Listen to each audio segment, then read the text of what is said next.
Buenas tardes, pues vamos a comenzar a hablar sobre el tema del raciocinio. Y para iniciar, pues como ya hemos estado hablando, el conocimiento se constituye primeramente a partir de la percepción de una realidad existente, de la cual nosotros abstraemos imágenes y las transformamos en pensamientos. Los pensamientos los constituimos en juicios que pueden ser verdaderos o falsos.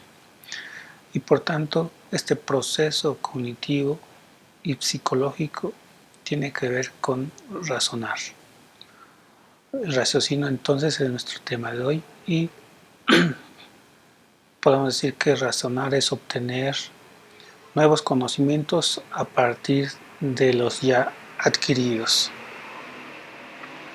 Es una operación psíquica que se esfuerza por encontrar nuevas verdades, combinando aquellas verdades que ya se tienen previamente o aquellos conocimientos que ya se han ido acumulando en nuestra propia conciencia. El acto consiste entonces en pasar de ciertos antecedentes a un consecuente. Es decir, hay conocimientos anteriores que nos permiten inferir, concluir sobre otros conocimientos. Es decir, de ciertas premisas podemos sacar unas conclusiones. El razonamiento está compuesto de juicios, pero un conjunto de juicios no basta para formar un raciocinio. Necesita que el último de ellos, es decir, de los juicios, el consecuente, esté ligado de un modo necesario, es decir, que existe un nexo necesario con los anteriores, los antecedentes, expresados con las palabras por tanto, en consecuencia, en conclusión, etc. Nexo necesario entre antecedente y consecuente es lo que permite que un razonamiento realmente se esté dirigido hacia la objetividad de lo que plantea. Y es expresado mediante la argumentación, es decir, el uso de nuestros juicios enlazados como proposiciones encadenadas o concatenadas. Lo esencial de la argumentación no es la multiplicidad de ideas, de proposiciones, sino el nexo necesario que une a esas premisas dentro de un nuevo conocimiento, es decir, una conclusión. Tenemos dos tipos de razonamiento o de raciocinio, el deductivo y el inductivo. De forma muy general, podemos decir que el razonamiento deductivo va de lo universal a lo particular. Aplica las leyes universales que ya se conocen a las cosas singulares para obtener respuestas concretas y particulares.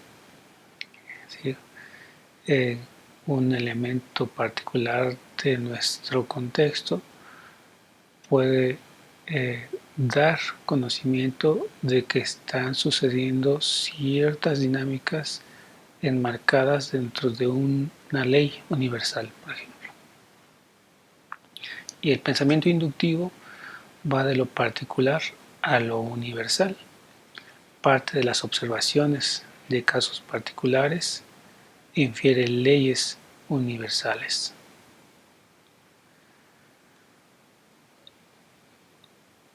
El modo más conocido de raciocinio deductivo es a lo que se le denomina silogismo.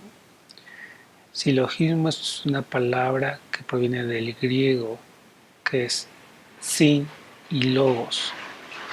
Sin, por ejemplo, lo podemos encontrar en palabras como síntesis.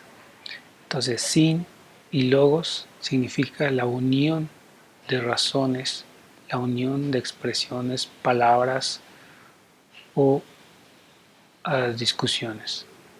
Es una síntesis entonces de juicios. Ese es silogismo. Entonces, un silogismo es un raciocinio en donde las premisas enlazan dos términos con un tercero y la conclusión expresa la relación de estos dos términos entre sí. Y el primero que lo planteó fue Aristóteles. Tenemos un ejemplo. Tenemos tres premisas. La premisa mayor es: todo planeta gira alrededor del Sol. La segunda premisa, es decir, la premisa menor, es: la Tierra es un planeta. La conclusión, por tanto, es: la Tierra gira alrededor del Sol. El término medio, entonces, que une a las dos premisas es planeta. Si la Tierra no fuera un planeta y fuera una pelota, entonces la Tierra, en tanto pelota, no giraría alrededor del Sol. Entonces, como nos damos cuenta, hay tres círculos concéntricos. En el primero está la Tierra, en el segundo planeta y en el tercero girar alrededor del Sol. Entonces, si la Tierra es un planeta, entonces gira alrededor del Sol. Pero si no es un planeta, entonces no se da la conclusión de que gira alrededor del Sol, ya que no es un planeta, sino que es una pelota que está sobre la Tierra. De esa forma, pues, nos damos cuenta que como razonamiento deductivo, el silogismo parte de una premisa universal para llegar a un hecho particular. La ley, entonces, sobre el silogismo es: lo que se afirma de un universal debe afirmarse de cualquiera de los singulares que la componen. La premisa mayor es un principio universal y la premisa menor expresa un caso concreto enlazado con el principio universal a través del término medio, que, como dijimos, es planeta. Entonces, el silogismo, como un razonamiento deductivo, es el instrumento más apropiado para las ciencias, puesto que la ciencia es el conocimiento de las cosas por sus causas. Entonces, ¿cuáles son las causas de que la Tierra sea considerada girando alrededor del Sol? Pues que se dé necesariamente el hecho de que es un planeta. El silogismo entonces produce un conocimiento por causas, es decir, nexos necesarios. Por tanto, lleva a un conocimiento científico. Las reglas del silogismo, como dice el texto, son 8. Primero, que cuenta con tres conceptos: un mayor, un menor y un medio. La segunda regla es: ningún término debe tener mayor extensión, es decir, universalidad. Ningún término debe tener mayor extensión en la conclusión, sino en las premisas. La premisa con una extensión universal no debe estar como conclusión, ya que es un razonamiento deductivo. La conclusión siempre expresa un caso particular. No posee entonces un término universal.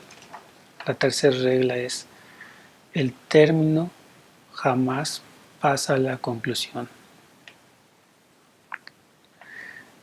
Es solo el nexo o puente que une dos premisas y se repite en las dos premisas. Estamos hablando del término medio, que en nuestro ejemplo es ser planeta.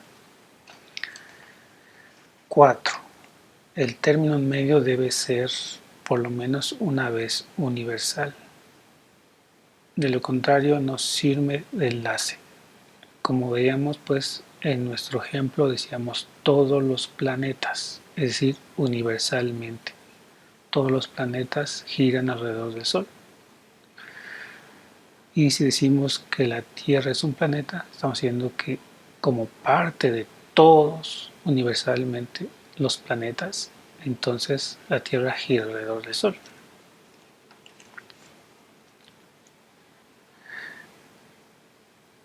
5. De dos premisas negativas no se concluye nada. 6. De dos premisas afirmativas no se puede inferir una conclusión negativa. Si ya hemos dicho que todo planeta gira alrededor del Sol y también hemos afirmado que la Tierra es un planeta, entonces no podemos derivar de esas dos premisas algo negativo, porque no está contenido dentro de nuestro silogismo. 7. Dos premisas particulares no dan conclusión, porque entonces no es una deducción. La conclusión sigue siempre la parte más débil, es decir, si dentro de nuestro silogismo hay una premisa negativa, la conclusión será negativa. Ahora bien, para que la conclusión pueda darse como verdadera de un modo indudable, se requieren dos elementos: que las dos premisas sean verdaderas y que la forma del silogismo sea correcto, es decir, que siga estas 8 reglas.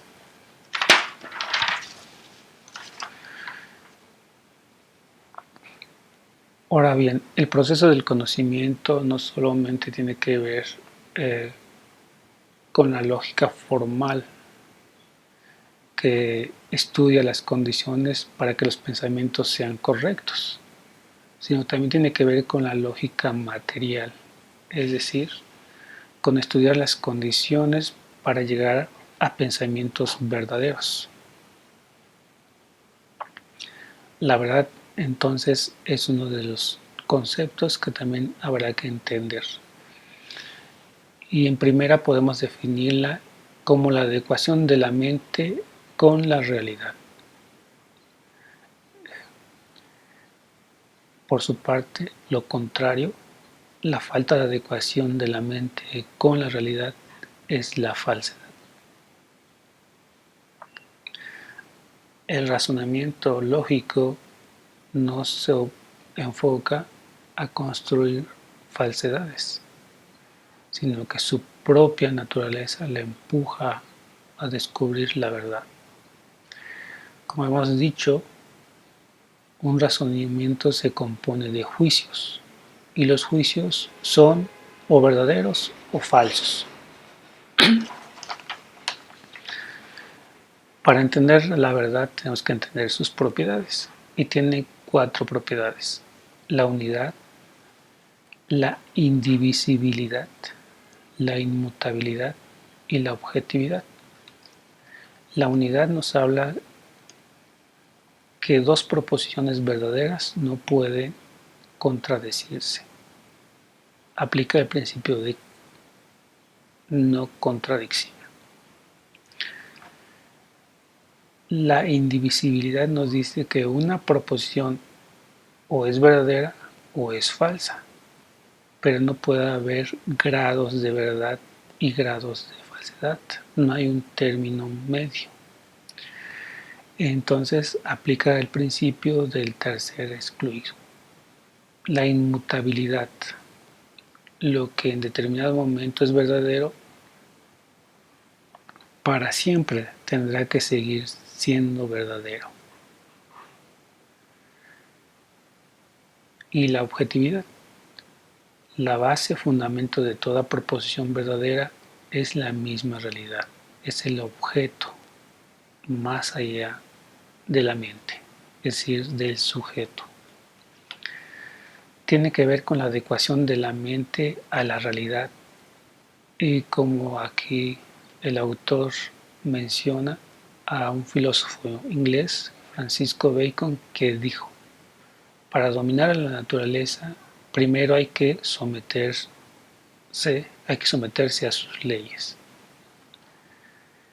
Es decir, si queremos ser buenos fotógrafos, primero tenemos que entender las leyes de la fotografía, las leyes de la mecánica del funcionamiento de una cámara fotográfica. Una vez que las hayamos comprendido y nos hayamos sometido a esas leyes, es decir, que las entendamos y las sepamos aplicar, entonces vamos a ser capaces de innovar en la fotografía. Y esto en cualquier rama, pues, del conocimiento.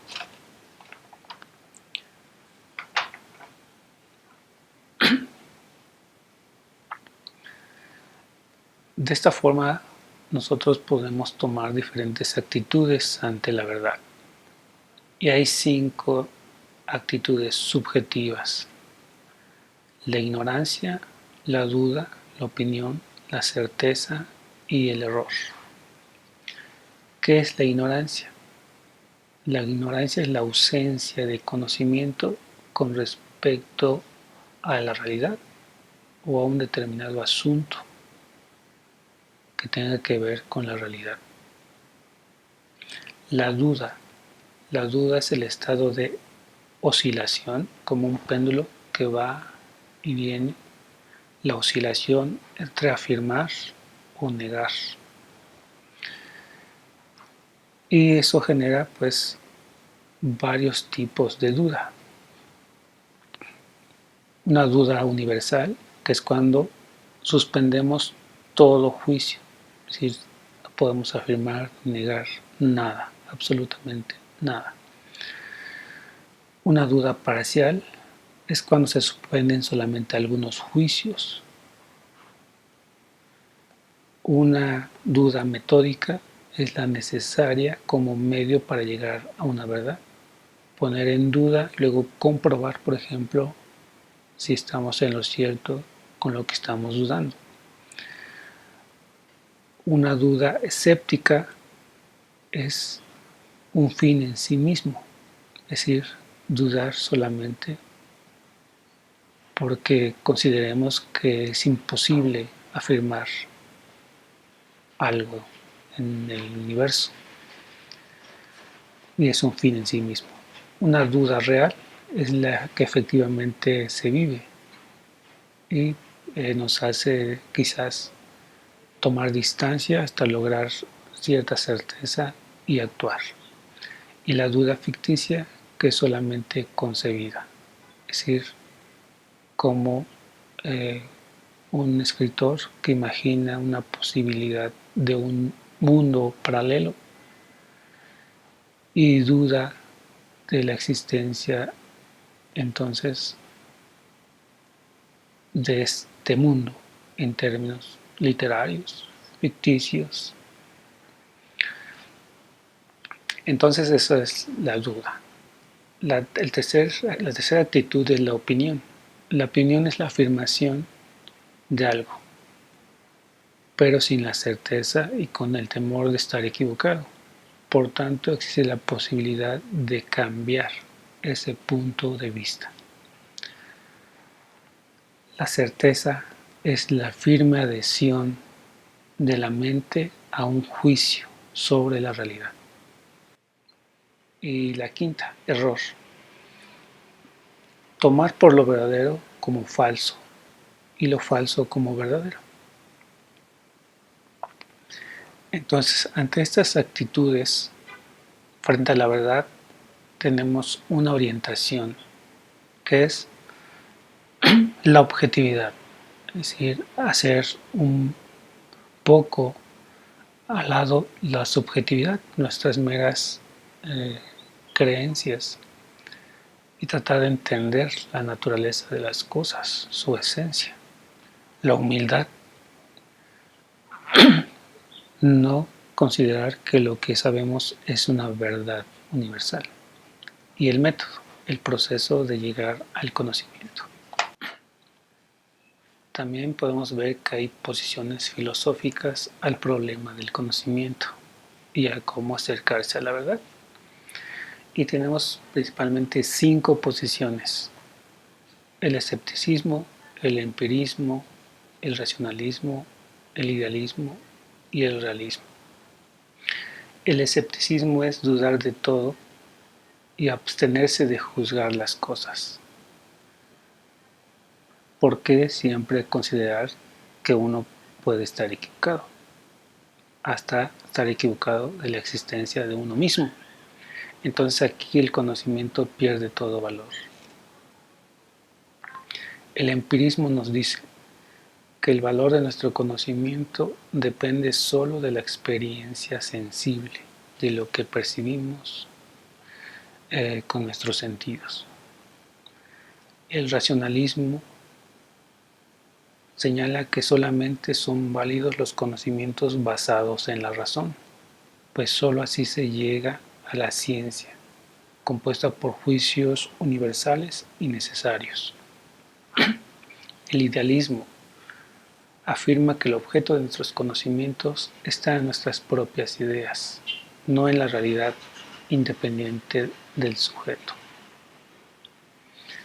Y el realismo afirma que el objeto de nuestro conocimiento está en la misma realidad extramental, la cual existe independientemente del conocimiento que de ella se tenga. A grandes rasgos, entonces son las 5 vertientes que discuten sobre el problema del conocimiento. Entonces decíamos que el conocimiento es científico en tanto trata de comprender las cosas por sus causas, como pues bien la definen tradicionalmente a la ciencia. Entonces, las principales cualidades de la ciencia son la necesidad, la universalidad y la sistematización. Aristóteles dijo: no hay ciencia sino de lo universal y lo necesario.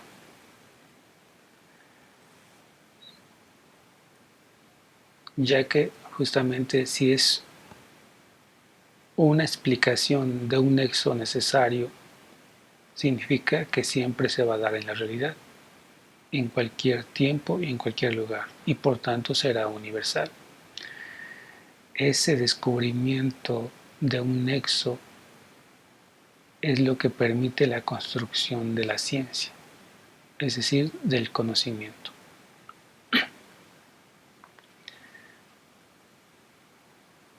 La ciencia trata de lo necesario desde el momento en que descubre el nexo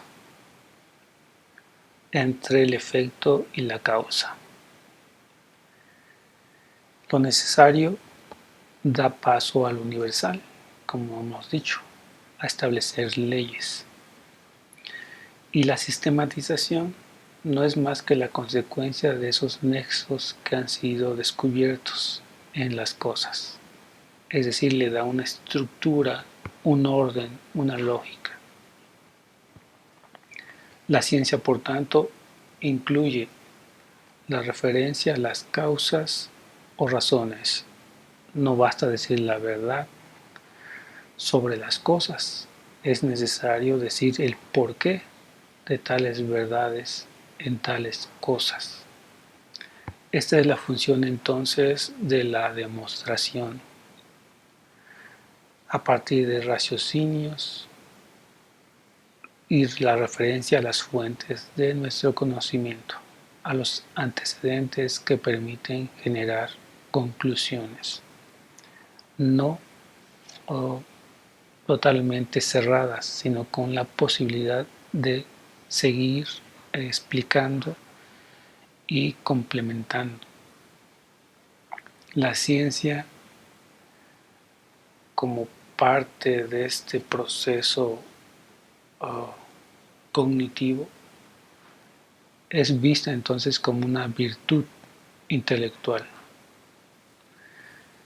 que se fundamenta en el hábito demostrativo, siempre demostrar con argumentos y la explicación del descubrimiento de nexos necesarios, que incluye o que es dada a partir de la curiosidad intelectual, de la imaginación, del espíritu de observación, de la experimentación, del orden metódico, es decir, del razonamiento y del espíritu crítico.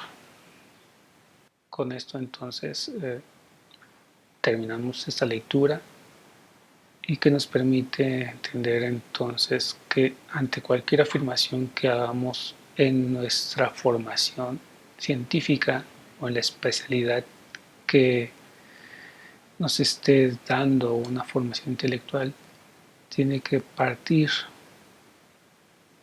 de explicaciones que realmente se enfoquen a demostrar las afirmaciones o las negaciones que pronunciemos, siempre con una actitud crítica, pero también con un proceso cognitivo apoyado en un método, que es lo que llamamos el método científico.